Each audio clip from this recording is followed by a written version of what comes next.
There are players with clear red flags entering 2025, and we need to be able to recognize who these players are and get them off our rosters now. Today, I'm going to uncover who these players are and present the players to sell at every position in Dynasty, and that starts right now. I know I'm going to get some heat right off the jump here, but I have to point out that CJ Stroud is valued way too high in Dynasty.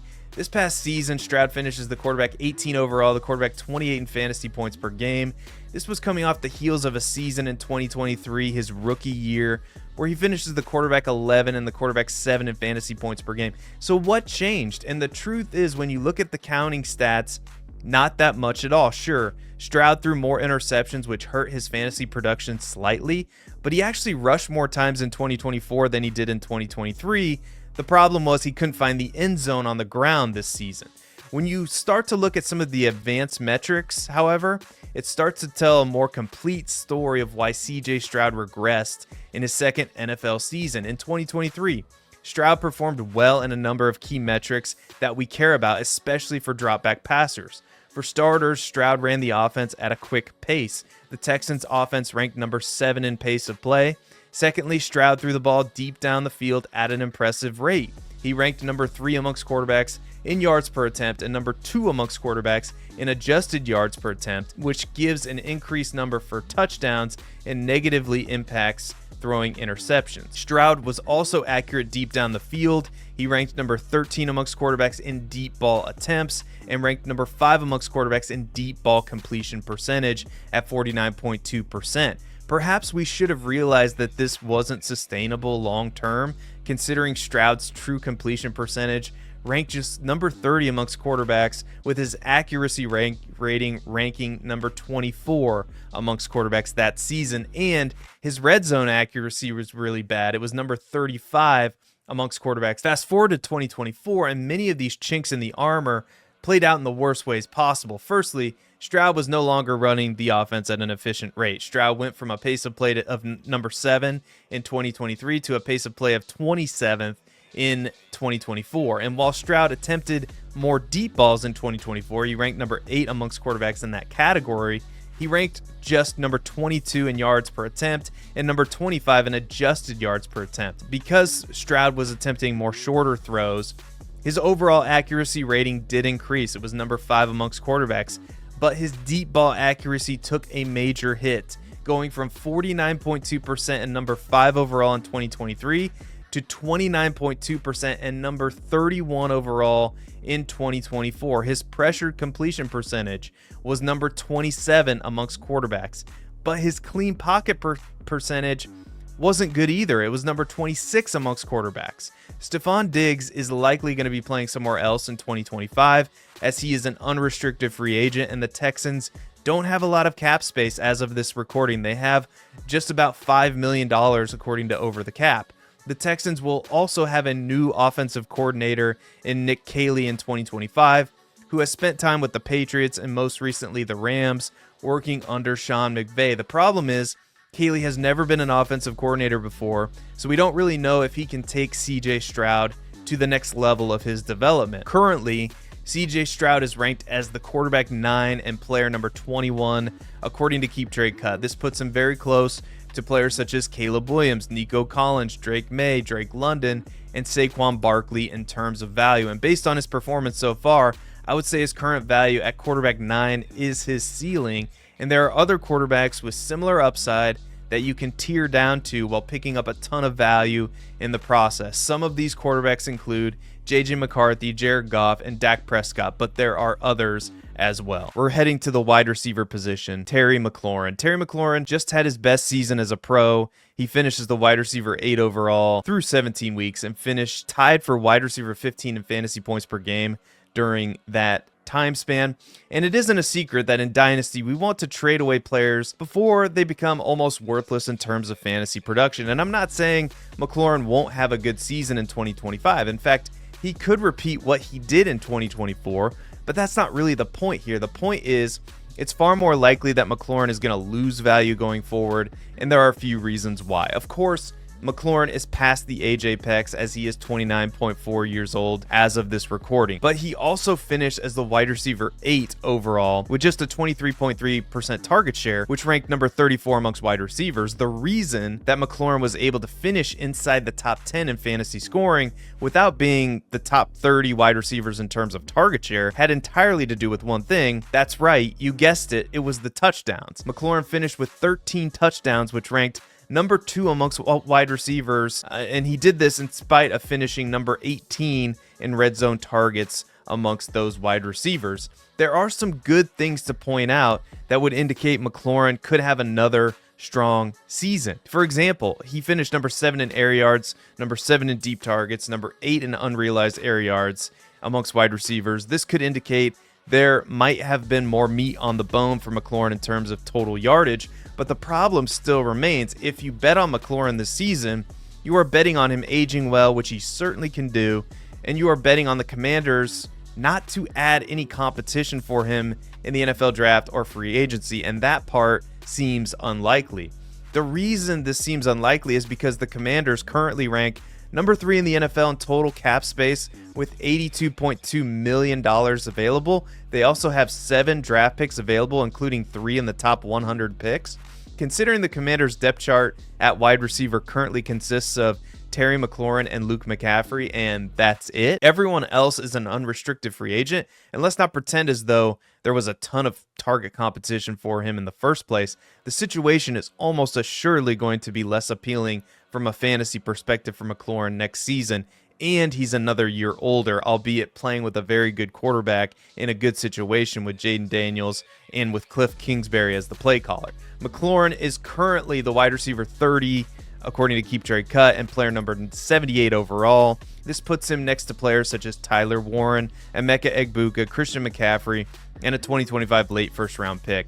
And I would take the rookies in that 2025 late first round pick for McLaurin in a second, but let me know what you think in the comments. You're going to get a bonus wide receiver here because I had to throw in Jerry Jeudy. Jerry Jeudy had his best season as a pro. He finished with 1,229 receiving yards on 90 catches, but only caught 4 touchdown passes. And through 17 weeks, Jeudy finished as the wide receiver 11 overall and the wide receiver 26 in fantasy points per game. And on the surface, there's a lot to like from Jeudy's 2024 performance.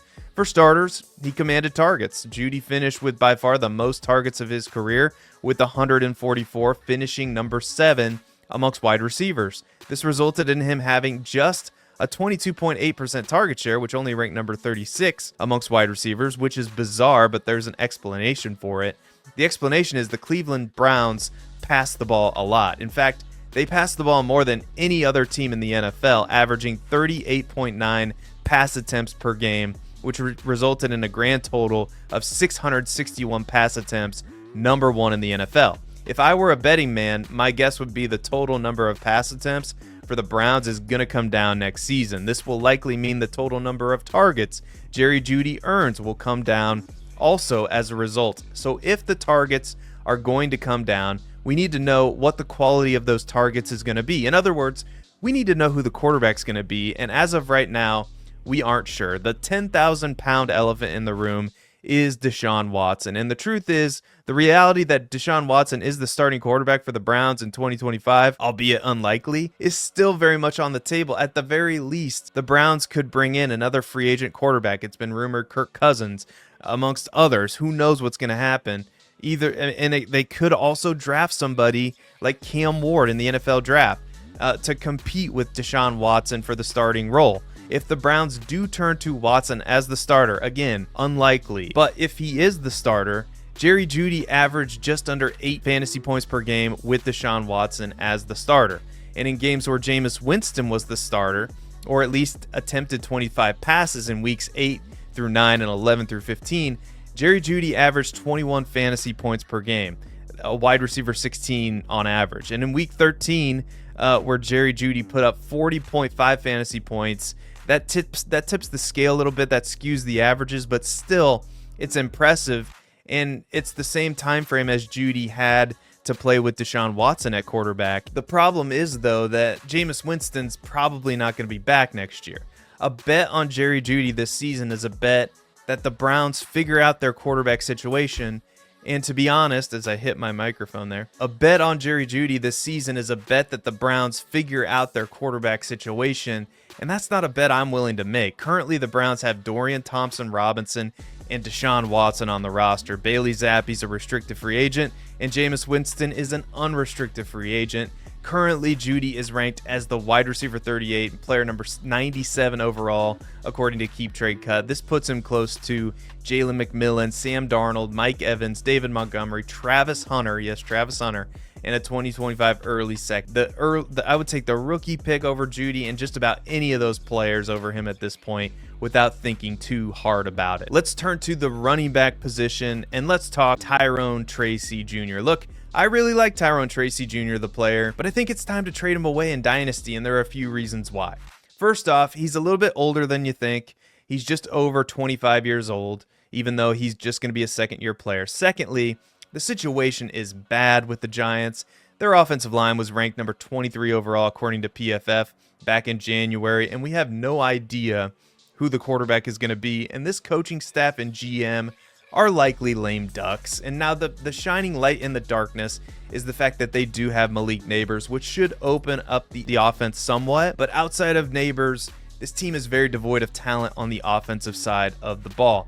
Now, to look at Tracy individually, there are a lot of positives that we can take away from his 2024 season. First, his skill as a former wide receiver in college came in handy during his rookie season.